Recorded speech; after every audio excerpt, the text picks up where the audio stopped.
Welcome to the Man Cave Podcast with Dan Casper.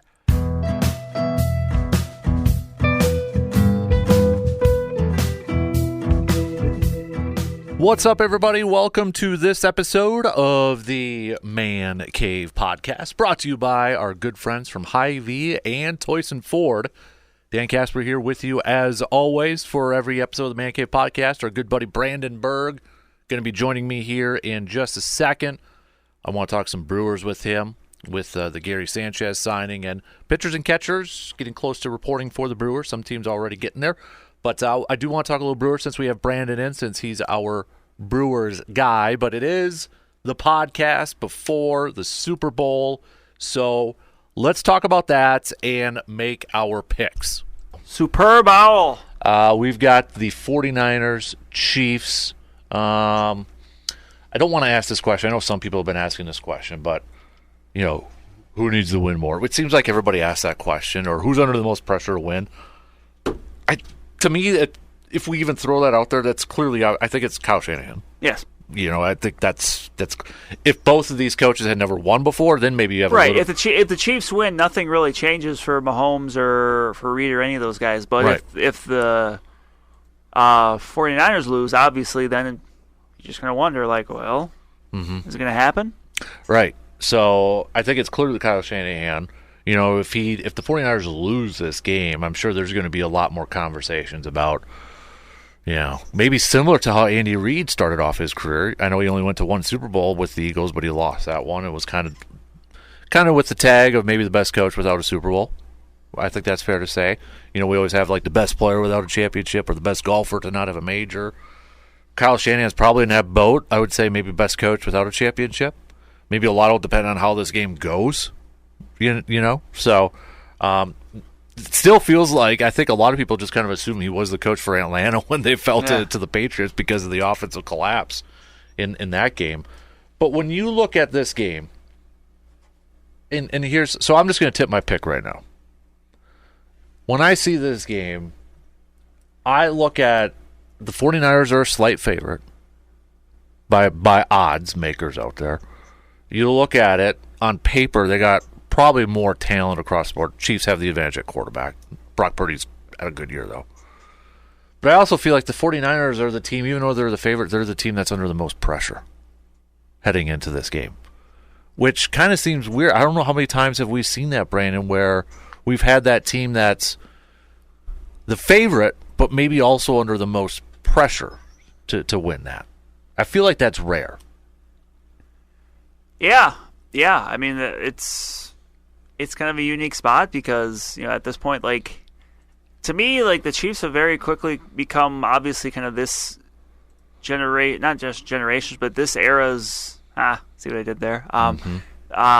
Patriots, and that, like, even like as much as you want to try to find a way to write them off, you can't.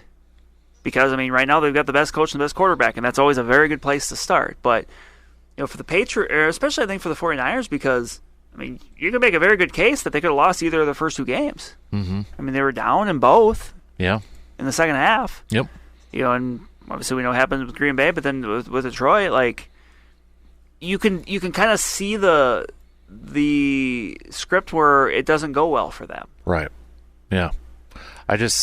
I feel like this is going to be a close game or a decent game. I mean, it feels like that, right? It feels like it should be, we won't know, but like a classic, because there's a lot of, the Chiefs' defense is just phenomenal.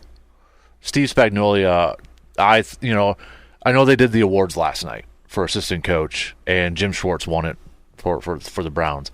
I honestly feel like if they included the postseason, Spagnuolo probably would have won it. I agree. And I think it kind of gets overlooked.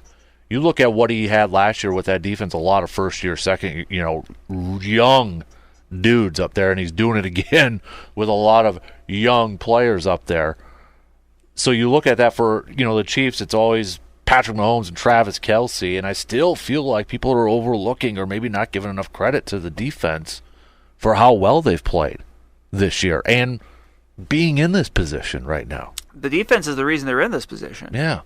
I mean, you look at what they did to the Ravens, defensively, and Obviously, I know the Dolphins were banged up, and weather probably affected that there too. And then Buffalo, everybody's favorite pick heading into the postseason. It's the defense that's why it's not to downplay Patrick Mahomes, because Travis Kelce had a fantastic game against the Ravens too. I honestly feel like this game is going to be decided by coaching. Like, who's going to have the best game plan in this thing? Can Andy Reid resist the urge to do a trick play to Michael Hardman near the goal line? Mm-hmm. Yeah. It's just, to me, it's like, you mentioned Andy Reid, and you mentioned Steve, we were talking about Steve Spagnuolo. You look at the game plans that guy puts together week in and week out. It's like something new every time. I can't say enough about how he has kind of adapted throughout his career. A lot of times with these coaches, these older coaches, it just seems like that they're stuck in their ways. They don't adapt. Andy Reid's completely different on that. And then on the flip side, you got Kyle Shanahan, who's viewed as one of the better offensive-minded coaches over there too. How is he going to put Brock Purdy and his offense in a position to succeed against that very good Chiefs defense? That, to me, is the matchup here. It's not 49ers defense, which they've got a lot of talent going up against Andy Reid. I feel like it's going to be the 49ers offense and Kyle Shanahan calling plays against Steve Spagnuolo's defense. That, to me, is a deciding one. I agree. And, yeah, I mean, I also think that, another guy that, kind of to go off what you mentioned, that's going to be kind of kept a close eye on is Steve Wilkes. Mm-hmm. Because that defense for the 49ers, he's kind of had his moments where people have kind of questioned a little bit. Yeah. I know there was some questioning, and this is a while ago, obviously, but after they lost to the Vikings, we're like, there was just some calls where just like, what are you doing? Like, mm-hmm. And look, the defense in the first two games of the postseason, like it's gotten God at times. Mm-hmm. I mean, is it fair to say that if the 49ers would have lost the Lions, maybe Steve Wilkes doesn't have a job? Potentially. Do I they think that might be, if it was continuing that way. Yeah, if the way the game was going at one point for Detroit, I mean, it's very possible. Mm-hmm. So and that's probably a guy too that's okay. If we want to talk about pressure, maybe Steve Wilkes is the guy that's under the most pressure heading into this game. Could be. With how his defense is played, how does he slow down Travis Kelce, Patrick Mahomes, Isaiah Pacheco? Inevitably, that one really important deep pass that Marquez Valdez-Scantling will catch. Right. Because he's good for that one, and it comes at the perfect time, seemingly. Mm-hmm. It boggles my mind to see how Travis Kelce seems to always get open. I mean, wide open.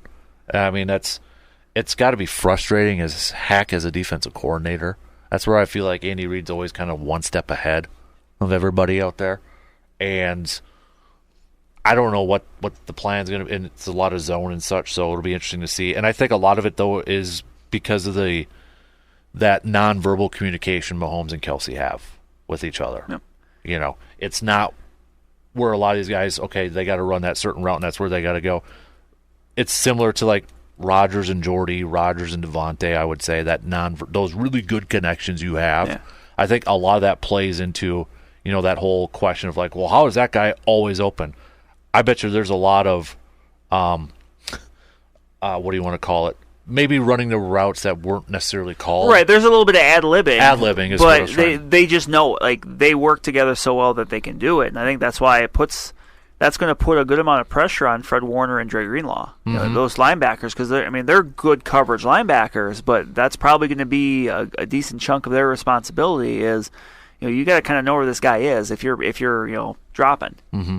So I think for a key player, key person for each side, I think for me, 49ers is going to be Steve Wilkes and how he calls the defense. You can't start off how you did these last couple of games, because I feel like if you do that and you've put your team in a hole, Chiefs are the team that's not going to let you come back. Right, that's by far the best defense of the three. Right. They're not going to let you come back. So on the Chiefs side, for me, who would be the game or the key person in this whole thing? It might. Is it fair to say, is it Chris Jones if he can wreak havoc on Brock Purdy? Because I feel like if Brock Purdy's under pressure, it changes a lot. Well, I think especially or maybe it's Christian McCaffrey to help out. For Brock, if you get pressure up the middle, like there's no substitute when it comes to defense for just getting good interior pressure, because it just messes everything up. Like, you get a good guy coming off the edge, you can still kind of step up in the pocket and maybe make a throw. But if, especially, look, Brock's not the biggest guy in the world. You get, Chris Jones coming up right up in your face, because one of the weaknesses for the 49ers this year has been interior O-line. They're better on the edges, obviously Trent Williams. They're better on the edges than the interior of the offensive line. Right. So, yeah, maybe it is Chris. I mean, I just feel like, again, this game's going to be decided by the game plans and the play calls. It's a coaching game. And another thing, too, to factor in, and I know my answer to this when it comes down to kickers, who do you have more faith in? Jay Moody or Harrison Butker? Butker, Mooney's has struggles. Butker's, he's not Justin Tucker, but he's in that top echelon of kickers. And he's been there before. Yeah, he's been there. Yeah, he's made some big kicks before. Yep. Right? So we both know who we're picking. Yeah, because we put our names already up on the marker board here. But I'll give you the honors first, sir. Well, thank you, sir. I am going to go with Kansas City. Okay. And kind of like I alluded to earlier, like they're just a team at this point. Like I'm done picking them to lose. Like I picked them to lose to Buffalo because my Super Bowl was Buffalo and San Francisco. I picked at the start of the year. Yep. And then 2 weeks ago I picked them to lose to Baltimore. I'm done doing that. You're done doing that? I will take the Chiefs 23-20. You're done doubting Andy Reid and Patrick Mahomes? I am done doubting Jerick McKinnon. There you go. But yeah, 23-20. It's funny you say that you're done doubting. I've also been against Kansas City for the last couple games. Not the Miami one, because I think we all felt like felt like the writing was on the wall that Miami was done. I've been saying I think this is coming down to coaching. I'm actually comfortable in saying this. Kansas City's going to win.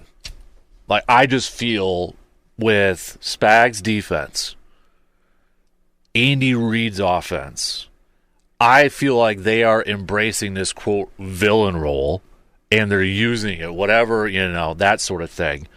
And get ready. Actually, I'll say this for a prop bet. But I just feel like it's going to come down to coaching. I feel like the 49ers, even though they're a 1.5, 2, whatever it's at right now, favorite, they're under the most pressure. That feeds into Kansas City into this thing. I've got more confidence in Kansas City right now with the players they have leading the way and that coaching staff. So I'm going Kansas City 27-17 with my pick. So we're both riding the Chiefs train right now. Chefs. The chefs. Great googly muggly. Want to do some prop bets? Sure. Let's do, now, depending on where you're listening to, they've got different lines here, so I'm just, whatever's up here. National Anthem length. This is from sportingnews.com. Over under 87.5. Seconds. Yeah, minutes. Who is singing the National Anthem? I should know this. I should really know this. It is. Is it? Yeah, Reba McEntire. I knew she was singing something, but I didn't know what. So okay. Over. I'm gonna go over too. Over. And I love me some Reba, so I'm looking forward to that. I do. Did you like the show, Reba? I don't think I always caught it like in syndication. Okay. It was all right. I liked Van in there. He was kind of funny. So, just to watch it. You threw me for a loop on that question. Coin toss. Will it be heads or will it be tails? Tails. I'll go heads. Over under game total 47.5. So yeah, you got to do the math of the score that you. Wow, mine's very close to that. Mine was 46, or mine's 43. Yeah, mine's 44. So I guess I'm going under. I'm going under too. First offensive play of the game, run or pass? Pass. I'll go pass too. Why not? If it's Brock Purdy, maybe a little quick one just to kind of settle the mojo there a little bit. Will there be a score in the first 6 minutes and 59 seconds? No. I'll say yes. Field goal. Team to score first. I'll say Kansas City. I'll go 49ers. I think they get a field goal first. Let's go. Okay, I don't like those other ones, so I got 2 prop bet things up here. So I'm going to go to some more fun ones, if you will. This is from covers.com here. The Gatorade bath. Oh, what color? What color? Red. You want to know the odds-on favorite right now? Yeah. Purple. 275. Ooh, what's red at? Red/pink's at 350. Plus 350. Hammer the red/pink. Red just makes too much sense. I know it does. So I'm going to go yellow. That's plus 425. So. Get some value on your Gatorade bath bet. Yep. Okay, we did the coin toss. The Taylor Swift props. There we are. So this one is actually a little different. Actually, I can clip this here for more. Will Travis Kelce propose? Wow. Yes is at plus 820. No, according to FanDuel, minus 2,000. I think it is ridiculous that this is something you can bet on. I know, right? We'll wait till this next one. I'm going to say no. Will Andy Reid mention Taylor Swift in his podium interviews? Yes. Yes, he will. No. I'll say no and no. Will the MVP mention Taylor Swift in his speech? Yes, because I'm going to say the MVP is Travis Kelce. I'm going to say no as well. Let's go. Will Andy Reid eat a cheeseburger? Oh, my goodness. You had one that was how many times she showed, I had heard, I think it was yesterday, that some people were talking about like the amount of times like she is shown, like a camera shot. So like, boom, it's here, boom, it's away, boom, it's here would be 2. Yep. And it was 5.5. I'm going to go over. I'm going to go under, but I think it's right at 5. Okay. Yeah, I'm going to go over. I'll go under. I could see it where if like Kelsey's having an MVP game like you say. Yeah. A lot more. And if the Chiefs are getting dominated, you're going to have sad Taylor. Yeah. But she could also sneak in there if there's like a Brittany Mahomes shot. Mm-hmm. And she's just, because they're probably, if they're sitting by each other. Or if she's sitting next to Jason Kelce. Who is shirtless. Yeah, exactly. I want to combine the two things. I want to see Jason Kelce eating a chicken strip. Because the great Brittany Mahomes chicken strip picture. Mm-hmm. Halftime show props over under 8.5 songs. Usher. Under. Now, see, they do the clips They do like the medley, so. Oh, over. I'm going to go over 8.5. Let's go. I think that's about it that I've got. So you did your Super Bowl MVP. You went with Kelce. I'm going to go. You know what? I'll do it because this is Hudson, one of Hudson's favorite players. I'll go Isaiah Pacheco. There you go. I just don't want to go the way with... yeah, because I'm sure Mahomes is... Mm-hmm. Probably the leader in that. Let's go Leo Chanel. Badger. Get in there like a big defense. Like, Malcolm Smith did it for the Seahawks. Get the Larry Brown Award. Yeah. Not only do you get the Super Bowl MVP, you get a bunch of money from the Raiders because you were a free agent right after that. Desmond Howard did that. Yeah. Remember that trend that Cash was always out there? In. So, all right. Do we have any more that we want to do? Like, it's so hard to do commercial. Like, over 100, how many commercials are you going to like? I mean... And we had this conversation off air, but in recent years, Super Bowl commercials have sucked. Yeah. They have not been good. Like, what's the last memorable one? Honestly, this is what I'm going to probably say, and I can't pick it, but I'll just say it's probably a Clydesdale one. Probably. Yeah. So, but like, yeah, it's just... I get it's, it's different. Obviously so many things are different, but like... I just don't feel like there is that, what is this company going to do this year? Like, how do we not have any Tony Romo prop bets for this game? It's true. I don't know, Jim. I'm surprised I haven't seen. There's got to be some Super Bowl prop bets with this. Isn't right? You just Googling Tony Romo prop bets? I did. I'm going to see if I can find any here because we got a few minutes yet to go with this thing, but... Oh, God, we're not going more Taylor Swift's outfit. No. One line, for example, wonders if he'll refer to his broadcast partner, Jim Nantz, or Taylor Swift by name first. Another focuses on which Swift song he'll make his first reference to. Bad Blood is currently the betting favorite. I was going to say Shake It Off. Yeah. Close behind. Romo and Nantz also feature in another bet. Which one of them will say Taylor Swift's name first? Jeez. I mean, the things that you could come up for just to place a bet on. I think like a dream job would be to come up with the prop bets. Yeah, right? I feel like we should come up with our own prop bets. That could be a cool segment. Just some random crap But you have to make sure you're paying attention then. Oh, yeah. Well, I mean, like, one would be kind of hard, but it'd be kind of fun. Like, okay, you're watching a Bucks game. How many times does one call says it all show up? Yeah, like if you're or how many times watching a National Bucks game? How many times does the announcer mispronounce Antetokounmpo? Mm-hmm. Yep. You'd really have to. It's almost like you're in Pro Football Focus and you're making notes every single time. You're charting it. Yeah. So let's take a quick break, and I want to chat some Brewers. Since we got Brandon here, I want to get his thoughts on the latest with the Milwaukee Brewers coming up after these quick words.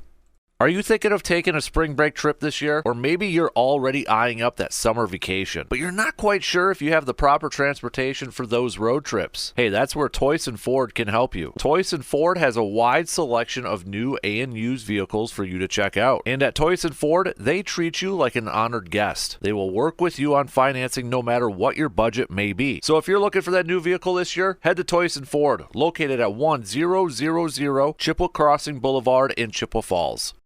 We are always looking to save a little money in our pockets, but we still need our essentials like our grocery items. So how do you save money while also getting what you need for your family? Hy-Vee Perks. If you shop at Hy-Vee, you're already getting a great deal on quality items throughout the store. But now you can save more money with Hy-Vee Perks on different items each week. Saving some money is easy if you shop at Hy-Vee in Eau Claire. So take advantage of these awesome deals and sales and stop on over at Hy-Vee in Eau Claire today.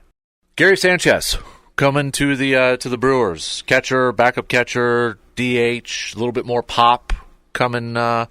I mean, last week the main topic of conversation was Corbin Burns. We're a little over a week from that now. Now they've brought in another player, another bat, Gary Sanchez, to put in with Rhys Hoskins over there.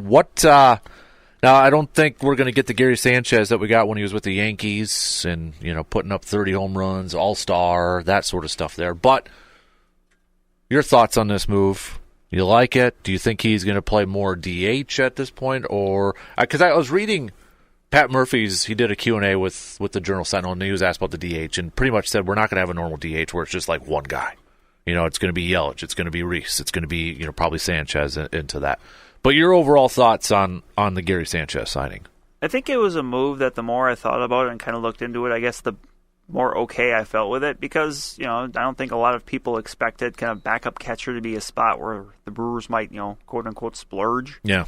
They had earlier in the offseason brought in Eric Hasse and Austin Nola on minor league deals. And those are two guys that have played a good chunk at the major league level, but both coming off down seasons, so they're kind of a bit of bounce back candidates. But thinking about it, like looking at this kind of window of Brewers' success, I think kind of one of the more under talked about things with it has been the production they've gotten over the years from the catcher spot, specifically both starters and reserves. It kind of starts with Jonathan Lucroy when he kind of made his rise to become an all-star. He gets traded away. Eventually, you end up with Manny Pena putting together a solid career. Remember the year that they were a game from the World Series, their catching duo was Manny Pena and Eric Kratz, which doesn't sound too overwhelmingly strong, but it was. Like both those players played really well. They signed Yasmani Grandal in 2019. Omar Narvaez made an All-Star game for him. I think it was 2021, and then the move for William Contreras. And Victor Caratini was a solid backup. Victor Caratini. I mean, Victor Caratini got himself a 2-year, $12 million contract from the Astros. Mm-hmm. So, that's just something it seems like in more recent years, especially, they've really valued. So I guess that makes so it makes sense because William Contreras, as long as he's healthy, is going to play 120, 130 games, something like that. So it's not like there's a ton of those backup starts, but he's also someone that you mentioned that DH. He's someone that when he's not catching, he's probably going to DH a good amount, especially if there's a lefty on the mound because he hits lefty so well. And Gary Sanchez is someone that a quick glance at his kind of his career line isn't super great because he's a low 200s hitter, but what he brings is something the Brewers do need, and that's power. Last year he kind of had a bit of a resurgent year most of the year with the Padres, where for him, kind of the number to keep an eye on is the OPS, which is on base plus slugging percentage. And for him, with the Padres, it was close to 800. Which, okay, well, what's the context of that? Last year, Christian Yelich and William Contreras were in the low 800s, and Mark Hanna, who someone that played really, really well when he got called, when he got traded over to the Brewers, his OPS was 800. So, he's kind of in those ballpark. I mean, if for what it's worth, if Gary Sanchez was on the Brewers last year, that OPS would be one of the best on the team. I mean, which I get it. Does the Brewers' offense wasn't super great, so it doesn't say a ton, but still, like it's a solid bat. It just looks different. Like it's not going to be 270 average with 330 on base and then that OPS. Like he's just someone that he just hits a lot of extra base hits and home runs when of the hits he gets. So in that way, it made sense. I mean, certainly he is an upgrade over both of those previous guys I'd mentioned. Plus, his defense had kind of taken a step in the right direction here in recent years, and we know the Brewers are able to work with catchers and kind of get them to be the best versions of themselves defensively. And I'm sure that's a big reason Gary Sanchez would come to Milwaukee as opposed to maybe going somewhere where he could play a little more, because he knows, hey, if I have a good year, defensively and offensively, I could probably cash in next offseason with a multi-year deal somewhere else. Right. Also, a little bit earlier, but Jacob Junis signing over another starter, or maybe a starter bullpen that kind of, I almost call it like an Adrian Hauser type of role. Yeah, Adrian Hauser, Colin Ray, just a guy that can start, a guy that can relieve, and he's someone that I don't know if it's just like his pitch makeup, but it reminds me a little bit of Ulysses Chassin. Okay. Because I did see you say the slider thing on Twitter. Because last year he throws a ton of sliders, which was Chassin's thing when he was with the Brewers in the late 2010s, and he's someone that kind of remade his pitch mix in the last few years, more sinker slider now, and that slider is really, really good, and he throws it often. So, he's going to be a guy that he could make the rotation, he could be the kind of the long reliever, but at some point he's going to make starts. Like you can, whatever your rotation is on opening day, you can plan on another 3, 4, or 5 guys that are making starts at some point because of injuries and other things.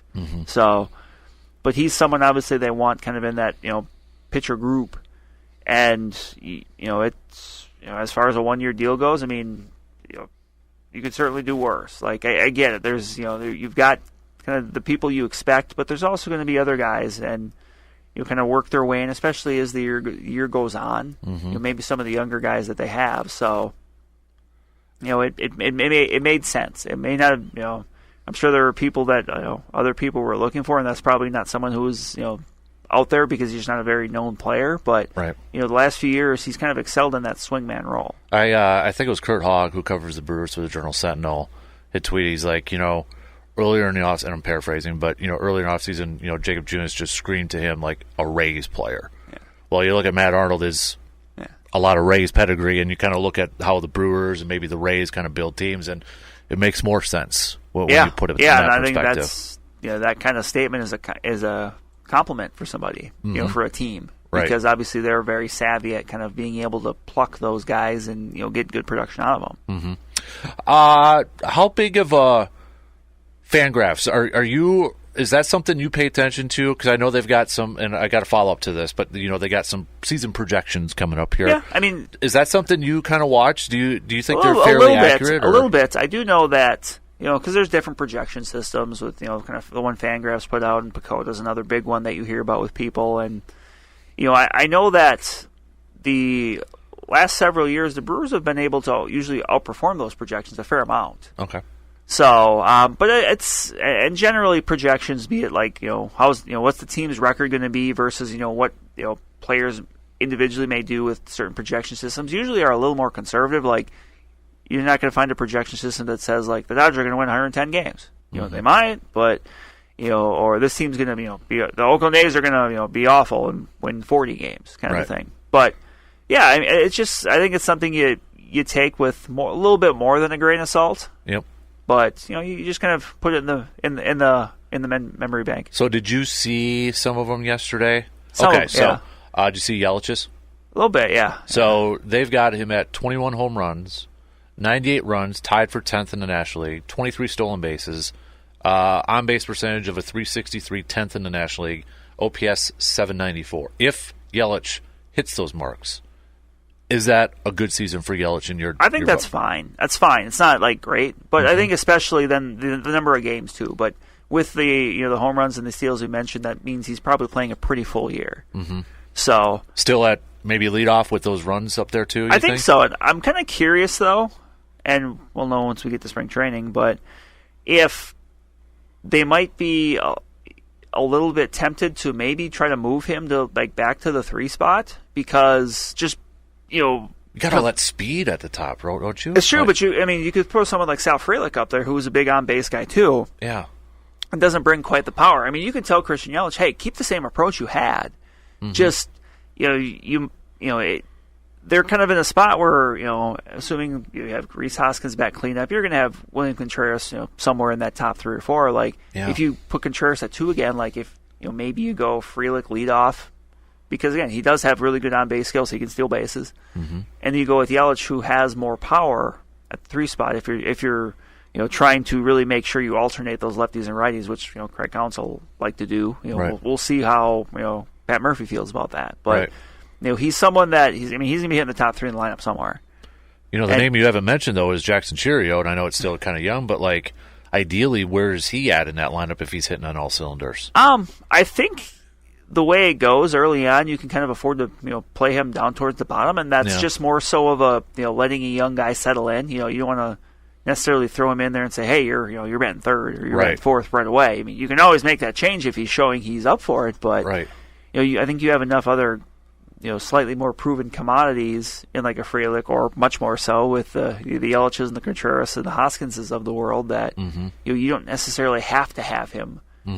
Bat in a premium spot right away. You can let him kind of come along at his own pace. Mm-hmm. So, yeah, it's kind of so the question I threw out a couple days ago, and I want to get your thoughts because, again, you're my Brewers guy, okay?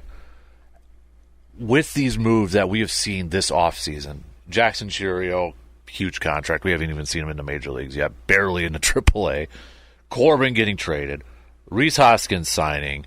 What are your expectations when you look at this? For me, it's kind of similar to Green Bay, where I came in I don't know what to expect. I'm just going to kind of go with the flow, and then it ended up being better than I thought. Mm-hmm. It answered some questions. Okay, it answered the Jordan Love question. Is he going to be the guy? There's some parallels to me personally for the Green Bay one. I don't know if we'll know if Jackson's going to be the guy after this year or anything like that. But you got youth movement coming in, mixed in with some veterans over there too. But when you look as we get closer to spring training and pitchers and catchers under 2 weeks away, how are you approaching this season? I think that, obviously... And not to cut you off, but especially too with the division still, not a lot of teams making moves. Right, and I think what you kind of mentioned with the Packers, obviously I'm not a Packer fan, but I think that's a kind of a good way to look at it. And I guess similar for me in that, I'm not entirely sure, but you can see a path where they could be successful. Mm-hmm. But you can also see a path where they're not. But you mentioned the division too. No one has really kind of taken hold on, at least in the offseason for what that's worth, and said, hey, we want this to be ours. Right. The Reds bring back a good amount of young talent. It's going to come down for them their pitching, just like it did last year.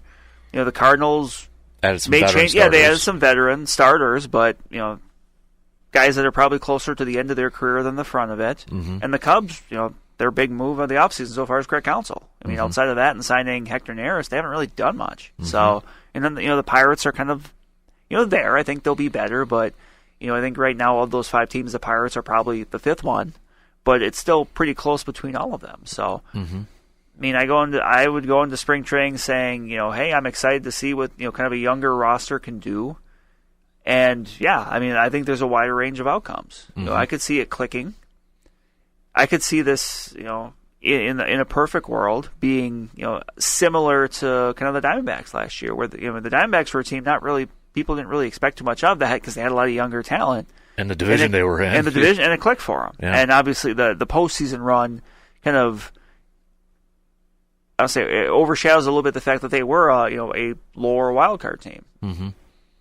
So I think there's a path that could work. There's a path where maybe it's a step back, and by July, a couple veterans are moved. Mm-hmm. But to me, just in general, kind of obviously a lot of people are going to point to the Corbin Burnes thing, but for me, I think the big pivot point for this team was Brandon Woodruff's injury, because I think if assuming it wasn't serious, and he would be ready to pitch in this next year, like I don't think people are necessarily as bummed you traded Corbin Burnes, because then your top of your rotation is still Brandon Woodruff and Freddie Peralta. Let me ask you this though, too, since you brought it up: if Brandon Woodruff is healthy and he's playing, do they trade Burnes? I still think they could have, Okay. Because I think you would still felt pretty good about your rotation. And at the time, even I thought that Brandon Woodruff was still maybe more of a candidate to re-sign with the Brewers, to get an extension with the Brewers and Burnes, because I don't think he would have been asking for as much money. Mm-hmm. But unfortunately, we can't live in the world of what if. Yeah, so, yeah. But I'm always going to be excited, but I'm more intrigued just to see how it looks, because for the first time in a while with the Brewers, it's just going to look different. Yeah. It's going to look different, on the bench with the coaching staff, with Pat Murphy and Ricky Weeks in their new spots. Mm-hmm. It's going to look different with this offense, which now has a lot of younger guys. It's going to look very different in the starting rotation. And that's, I'm not saying it's going to be better, but that's going to be very interesting, because that provides some excitement though too, it does, right? Because you just don't know, right?